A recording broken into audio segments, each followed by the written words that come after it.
Visakhapatnam superfast express 1 নম্বর। কোনটা তোমার বউ?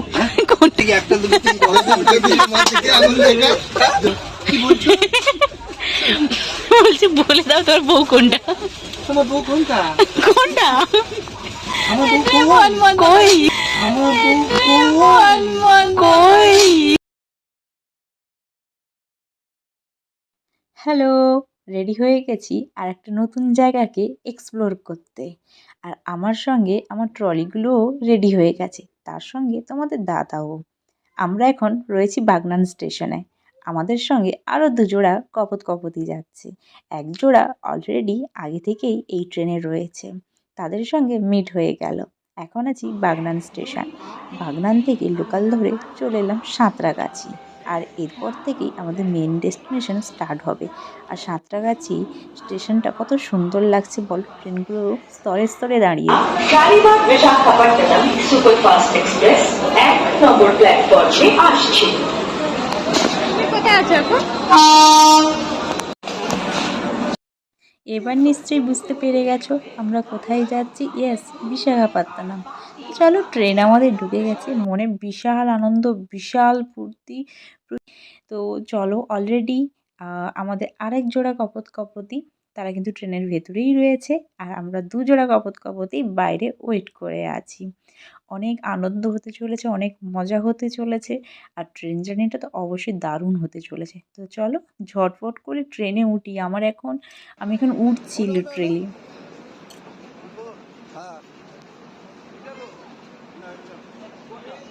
হচ্ছে মানে হ্যালো গাইস থাকতে হবে, নাহলে ফলোয়ার বাড়বে না।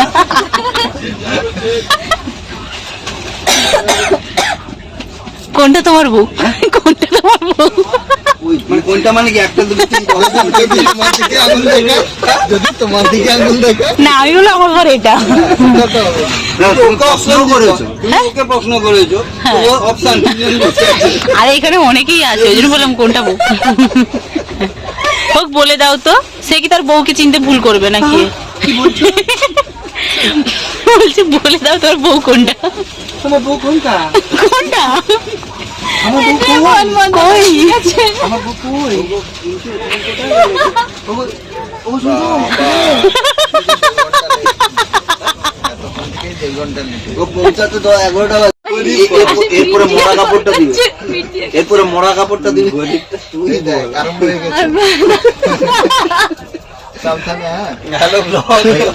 এইখানে 800 ফলোয়ার আছে, ঠিক আছে, 80K করে ছাড়বে। আজকে হাসি হাসি পেট ব্যথা হয়ে যাবে, যা বলো আমি এবারে বলছি ঢাকা দিয়েছি। ঠিক আছে, তাই জন্য পুড়ে গেছে রুটি, সবাই পোড়া রুটি খাওয়া হবে। রুটিগুলো কি পুড়ে গেছে? হ্যাঁ, পুড়ে গেছে তো। তাহলে তো গায়ে টানতে পড়বে, এই জন্য খবর কাগজ নিয়ে আসছে।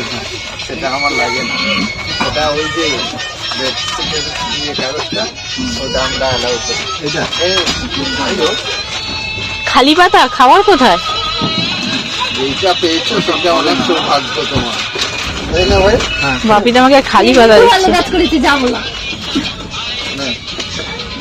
আরো লাগলে বলতে পারো। এই আমাদের একটা পাতা করো, দুটো পাতা করো না।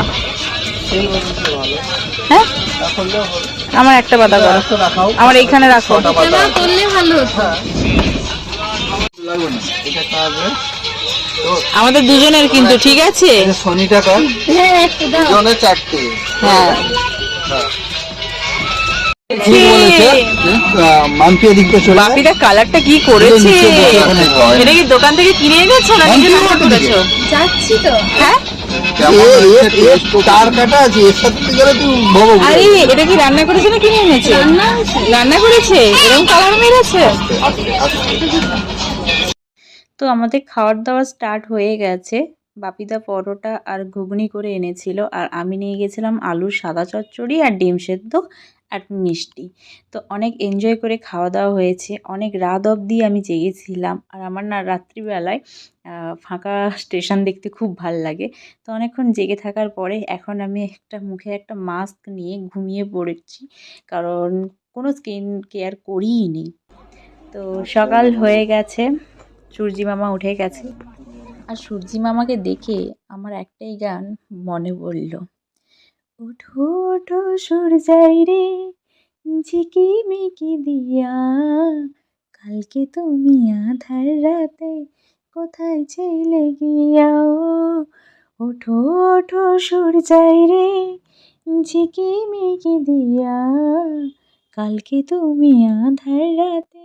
আর এখানে দেখো সকাল হতেই আর একটা কপুতী রাগভঞ্জন হচ্ছে।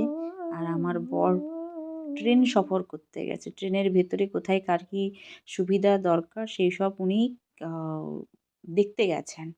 আদৌ কী করতে গেছেন ভগবান জানেন। আর এদিকে আমার সঙ্গে সঙ্গে দেখো সূর্যি মামাও যেন চলছে। আমরা ছোটোবেলায় এরকমই ভাবতাম, তাই না? কিন্তু অ্যাকচুয়ালি না, আমরাই চলেছি একটা থেকে আর একটার জায়গার উদ্দেশ্যে। সকালে চা চলে এসছে, চা সারা রাত সারা দিন সকাল সবসময়ই যাচ্ছে, কিন্তু চায়ের কোয়ালিটি খুবই বাজে, খুব একটা ভালো নয়, প্রচণ্ড তেতো ছিল। আর এদিকে আমার বরে আমাকে একটু খাইয়ে দিল। তারপর আবারও হচ্ছে, বাইরের দিকে তাকিয়ে জানি না কি ভেবেই চলেছি। আর এরকম না, আমার বাইরের দিকে তাকিয়ে ভাবতে ভাবতে যে কোনো সফর করতে খুব ভালো লাগে। তো যাওয়ার পথে এই একটা স্টেশন দেখলাম, স্টেশনটার নাম ঠিক আমার জানা নেই, মানে ঠিক মনে নেই, পুরো ফাঁকা। একের পর এক আরেকটা করে স্টেশন পেরিয়ে চলেছি। সেই কাল সন্ধ্যে থেকে শুরু করেছি যাত্রা, আর এখনও চলতেই আছে। ট্রেনটি কিছুক্ষণ লেট ছিল, বাট লেট হলেও অসুবিধা কিছু হয়নি। আমরা জার্নিটা বেশ উপভোগ করেই এগিয়ে চলেছি। লাল মাটি, সবুজ ঘেরা প্রান্ত, আর অন্যদিকে উঁচু উঁচু কয়েকটি পাহাড়, তার মাঝখানে দৌড়ে চলেছে, ছুটে চলেছে একটি দুরন্ত এক্সপ্রেস। আর তার মাঝখানে আমরা কতগুলো মানুষ, কেউ ফিরছি কাজে, কেউ ফিরছি বাড়িতে, কেউ বা যাচ্ছি আনন্দ করতে। জানো তো, এইবার পুজোটা না আমার খুব একটা ভালো কাটেনি। হ্যাঁ, সব কিছুই ছিল, কিন্তু তবুও যেন সব কিছু থাকার মধ্যেও কেমন একটা শূন্যতা ফাঁকা লাগছিল। মনটা বিষাদে ভরে গেছিল, কিন্তু এই মনোরম দৃশ্য মনটাকে আবার সুন্দর স্নিগ্ধ করে তুলেছে, আবার মাতিয়ে তুলেছে আনন্দে। চলে এলাম বিশাখাপত্তনমে। স্টেশনটি যথেষ্ট বড় ছিল আর মানুষজনও ভর্তি ছিল। এবার আমাদের নামার পালা। ট্রেন সফর আমাদের এখানেই শেষ হলো, আর শুরু হলো বিশাখাপত্তনমে জার্নি। জানি না শহরটি আমাদের জন্য ঠিক কী ভাবে সাজিয়ে রেখেছে বা কী প্ল্যান করে রেখেছে।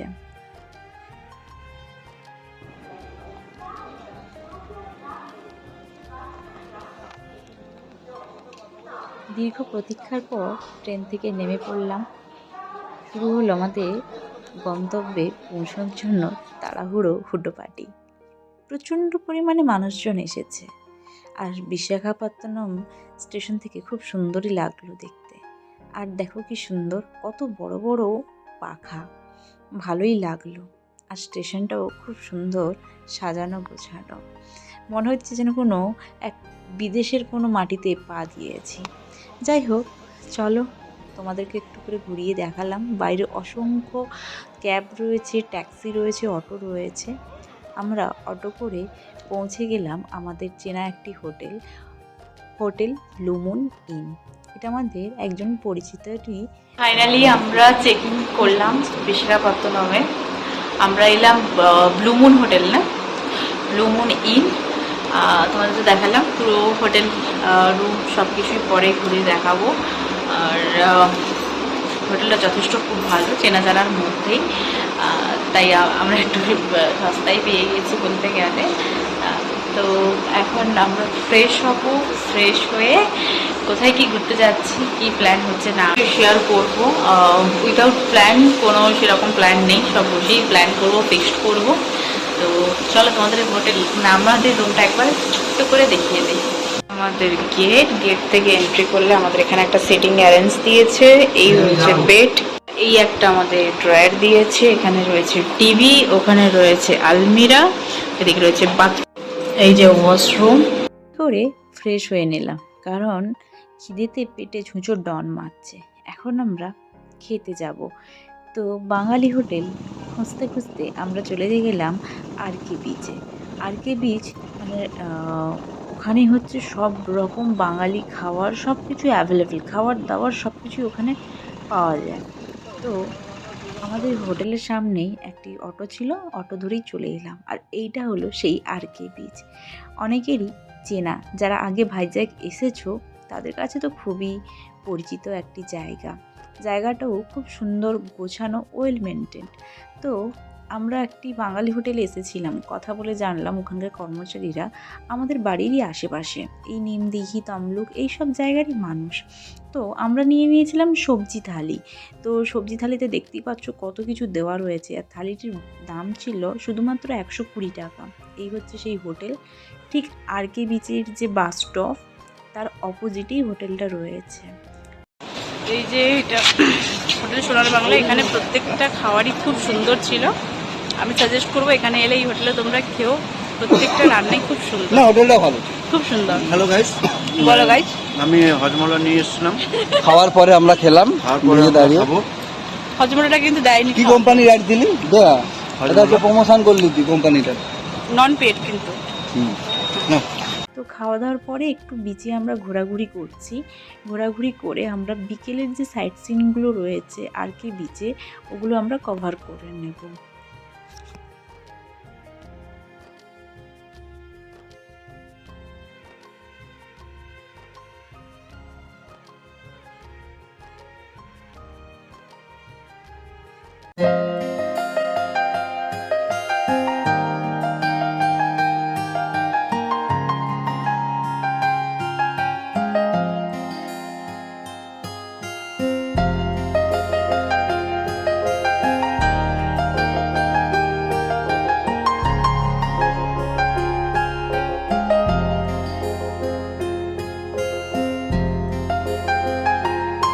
আমরা একটু সমুদ্রের জলে পা ভেজাতে গিয়েছিলাম, আর দেখো সমুদ্রের ঢেউ এসে আমার একটা জুতো টেনে নিয়ে চলে যায়। আর ঢেউগুলো এতটাই স্রোতের ছিল, আমার খুব ভয় লাগছিল। যাই হোক, ও আমার জুতোটা এনে দিয়েছিল। অ্যাকচুয়ালি ও এনে দিয়েছিল বলা ভুল হবে, সমুদ্রই নিজেই ফিরিয়ে দিয়েছিল। তো আমরা এখন সমুদ্রের ধারে কিছুক্ষণ ঘুরে নিয়ে এখন আমরা সাইট সিনগুলো করব। প্রথমেই আমরা যাব এখানকার যে বন্দর রয়েছে, পোর্ট রয়েছে, ওই পোর্টের মধ্যে তো ঢুকতে দেয় না, বাট সাইটগুলো করে নিয়ে চলে আসব। তো এইটা হলো টোটালি আরকে বিচ, খুব সুন্দরভাবে সাজানো, ওয়েল মেনটেন। তো আমরা অটো করে যাচ্ছি, আর ওখানে গিয়ে কী কী দেখছি তো আমরা এসছি পোর্টে, তো চলো পোর্টটা ঘুরে দেখা যাক কি কি রয়েছে না রয়েছে। এই যে পোর্টের সামনে আমাদের নামিয়ে দিয়েছে, আমরা হেঁটে হেঁটে পোর্টের মধ্যে যাচ্ছি। অটো কাকু আমাদেরকে এটা পোর্ট বলে নামিয়েছে ঠিক, কিন্তু এটা ঠিক পোর্ট নয়, এটা পোর্টের সাইডে একটি বাজার, যেখানে শুটকি মাছের মানে ভর্তি, একদম একটা আড়ত টাইপের বলা যেতে পারে। এখান থেকে যতদূর সম্ভব আমার মনে হয়েছে মাছগুলোকে এক্সপোর্ট ইম্পোর্ট এইসবই এখান থেকেই হয়ে থাকে। আর সব পচা মাছ, আর দেখো কত শুটকি মাছ পুরো ভর্তি। মানে আমরা যেমন গ্রামে হয় না, ধান চাষ উঠলে, ধান উঠলে কি বাদাম চাষ থেকে বাদাম উঠলে আমরা রোদে দেই, শুকোই, তারপরে বস্তাতে বেঁধে ওটাকে আমাদের বিক্রি হয়, আড়তে বিক্রি হয়, ঠিক ওই জিনিসটাই এখানে ধান বা যে কোনো ফসলের বদলে মাছ। আর ওই যে দেখো এই একটা জাহাজ দাঁড়িয়ে আছে, তো খুব সুন্দর লাগছিল। বাইরের নীল জল, তার মাঝখানে এতগুলো নৌকো দাঁড়িয়ে রয়েছে, খুব সুন্দর লাগছিল, বাট প্রচণ্ড গন্ধ। ভাই হালা করিস না, ওটা এদিকে আসছে না, ওদিকে যাচ্ছে। যাব মদিনা।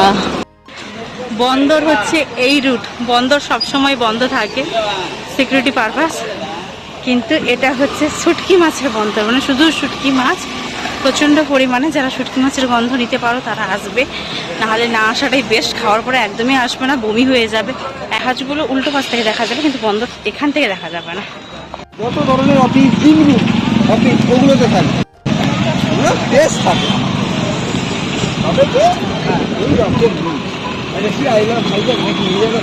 সিধা হেঁটে এলে সব মিউজিয়াম রয়েছে এখানে। এয়ারক্রাফট মিউজিয়াম, এর অপোজিটে রয়েছে সাবমেরিন মিউজিয়াম, ইভেন এর পরপর সব মিউজিয়ামগুলো রয়েছে। কালী এমনি ক্রাফট বাজার সব কিছুই রয়েছে, তো অটো না করলেও চলবে, হাঁটা পথে হাইলি 15 মিনিট লাগবে, তার বেশি লাগবে না।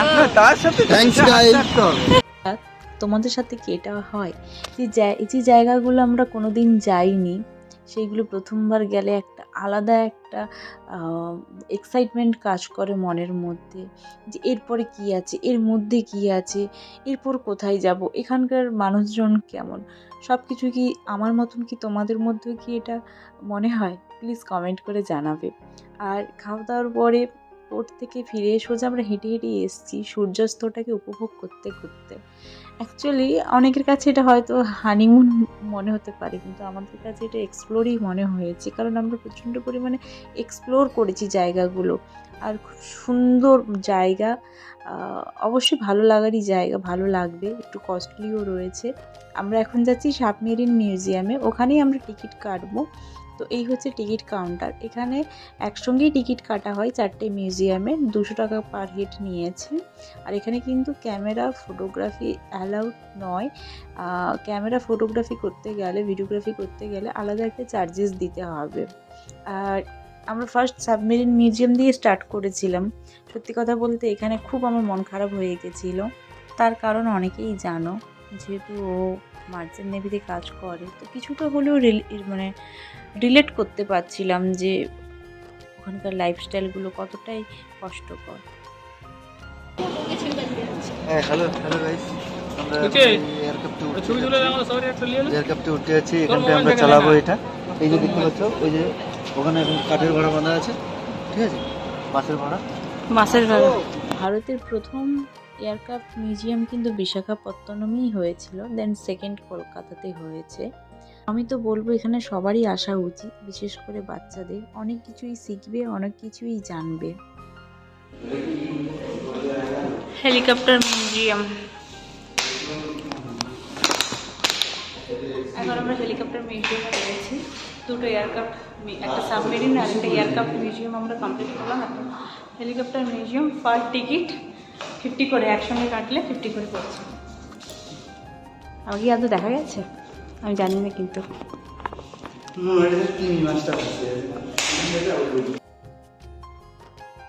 সাবমেরিন মিউজিয়ামে ফটো প্রহিবিট থাকলেও মোটামুটি এগুলোতে কিন্তু আমরা ফটো ভিডিও করতে পারছি। তবে অনেক কিছুরই ফটো ভিডিও নেওয়া সত্ত্বেও আমি কিছু শেয়ার করিনি, কারণ তাহলে এই জায়গাটার যে অ্যাট্রাকশনটা নষ্ট হয়ে যাবে। আমি বলবো প্রতিটা মিউজিয়াম ভিজিট করা মাস্টই উচিত, মানে মাস্ট ভিজিট করাটা দরকার আমাদের প্রত্যেকেই জানার জন্য। হয়তো আমি কথাগুলো ঠিকভাবে গুছিয়ে বলতে পারছি না, কিন্তু অনেক অজানা এখানে এলে জানতে পারা যাবে, আর অনেক অনেক কিছু জানা যাবে। আমরা মিউজিয়াম ঘুরে চলে এলাম একটু খেতে, কিছু একটা খেতে হবে, অনেকক্ষণ আগেই খাওয়া দাওয়া হয়েছে। তো আমি 2 প্লেট এখানে নিয়ে নিলাম ফুচকা। তো জানি না কেমন কি টেস্ট হবে, তাই আমরা 2 প্লেটই নিলাম। একটা প্লেটে 5টা করে দিয়েছে। আর এখানকার ফুচকাগুলো দেখো কেমন একটা, বাট আমাদের কলকাতা ফুচকার মতন অত ভালো হয়নি, আর প্রচণ্ড ঝাল ছিল, তাই আমি একটা খাওয়ার পরে আর আমি খেতেই পারিনি, ওরাই খেয়েছে, আর খুব একটা আমার ভালো লাগেনি। তবে হ্যাঁ, এখানে কিন্তু হাইজিন মেনটেন করে খাবার দাবার সব দিচ্ছে। আর টক জলটা দেখেছো কোন স্টিলের গ্লাসে করে দিয়েছে, যাই হোক ইউনিক লেগেছিলো, কিন্তু টেস্ট খুবই বাজে, আমার একদমই ভালো লাগেনি। ফুচকা খাওয়ার পরে আমরা চলে এসেছিলাম ওই মৎস্য দর্শনী, মানে তোমার ওই মাছেরই অ্যাকোয়ারিয়াম টাইপ অফ রয়েছে। তো এখানে সত্যি কথা বলতে খুব একটা আমাদের খাস লাগেনি, কারণ প্রত্যেকটা জায়গায় ভাইজ্যাগে যে কোনো জায়গায় দেখতে গেলে, ঘুরতে গেলে টিকিট অবশ্যই কাটতে হবে, ঠিক আছে। তো আমরা এখানে টিকিট কেটেছি, কিন্তু কাটার পরে না ওই সেম মাছ, সেম ওই কয়েকটা এর মধ্যেই রেখেছি, এই মাছগুলোই সব জায়গায় দেখতে পাবে, কোনোটার সাইজ বড়, কোনোটার সাইজ ছোটো, বাস এই রকমই। তো ওই জন্য আমাদের খুব একটা খাস লাগেনি, ওই 2-1টা নতুন মাছ দেখতে পেয়েছি, আর নাহলে মোটামুটি পুরনো সব মাছই রয়েছে। তো গেছি যখন পয়সা খরচা করে, তো দেখবো তো অবশ্যই, তাই দেখছি করছি। আর এই মাছটা আমার ভালো লেগেছে, পুরো সাদা, একদমই ধপধপে সাদা, তো চলো, যতটা সম্ভব আমি তোমাদের সঙ্গে শেয়ার করব। মোটামুটি তোমরা যেদিনই আসবে সেদিনই বিকালের মধ্যে আরকে বিচ, পোর্ট এবং আরকে বিচের সংলগ্ন যা কিছু রয়েছে, যেমন 4টে মিউজিয়াম, এই মৎস্য যে মিউজিয়ামটা এটাও রয়েছে, একটা কালী মন্দির রয়েছে, সব তোমরা ভিজিট করতে পারবে। এখানে কিছু ক্রাফটের দোকান যে মেলার সামনে দেখো কত সুন্দর বীজটা রয়েছে, লাইট দেওয়া, আর ঢেউগুলো যা আসছে না মারাত্মক। তো আমরা এখন ভাইজ্যাক আরকে ভ্যালিতে রয়েছি, একটু বসবো, টাইম স্পেন্ড করব এখানে। নিয়ারেস্ট সব পায়ে হেঁটে সব হচ্ছে জায়গা রয়েছে ঘুরে দেখার জন্য, ওগুলো ঘুরে দেখতে পারো সবাই। আর তারপর তো সন্ধ্যাবেলায় সি বিচে বসো, টাইম স্পেন্ড করো, স্পেশাল মানুষ, ফ্যামিলি, একা। চলো আমরা একটু টাইম স্পেন্ড করি।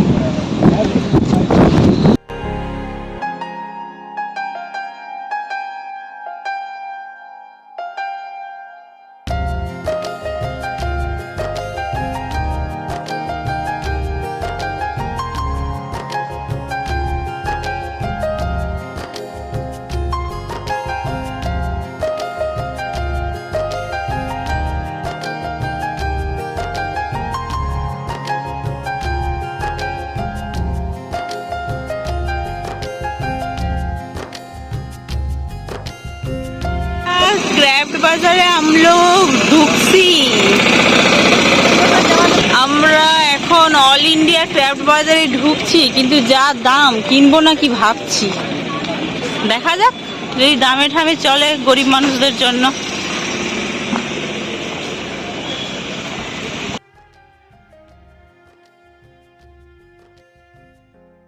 জানো তো, মেলার মধ্যে আমার এই দোকানটি সব থেকে সেরা লেগেছে। এত সুন্দর মাটির জিনিসপত্র রয়েছে, ঘর সাজানোর, ইচ্ছে করছিল সবই নিয়ে চলে আসি, কিন্তু নিয়ে আসাটা সম্ভব নয়।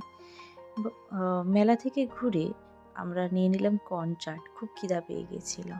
তারপরে কর্ন চাট খাওয়ার পরে ওখানকার বিরিয়ানি নিয়ে চলে এসেছি রুমে শান্তিতে ভালোভাবে বসে খাওয়া যাবে। আর আমাদের সবারই এটা একটা ইচ্ছে থাকে যে যে জায়গায় যাব ওখানকার খাবার দাবার কেমন, ওখানকার লোকাল ফুড কেমন, সেগুলো টেস্ট করব। হোটেলে তো একই রকমই রান্না হয়ে থাকে, কিন্তু লোকাল দোকান থেকে কিনে খাওয়ার মজাটাই আলাদা। জানো তো, আমরা দার্জিলিংয়ে যখন আমরা গিয়েছিলাম আমরা লোকাল খাবার খেয়েছি, হোটেল থেকে শুধু দুপুরে লাঞ্চটা নিতাম, কিন্তু আর টাইমগুলো আমরা বাইরেরই লোকাল দোকান থেকে নিয়েছি। তো সেটাই ভাইজ্যাকেই করলাম। তো চলো, খাওয়া দাওয়া করে আজকে ব্লগটা এখানেই শেষ করছি। ভালো লাগলে অবশ্যই কমেন্ট করে জানাবে, একটা লাইক করে দেবে।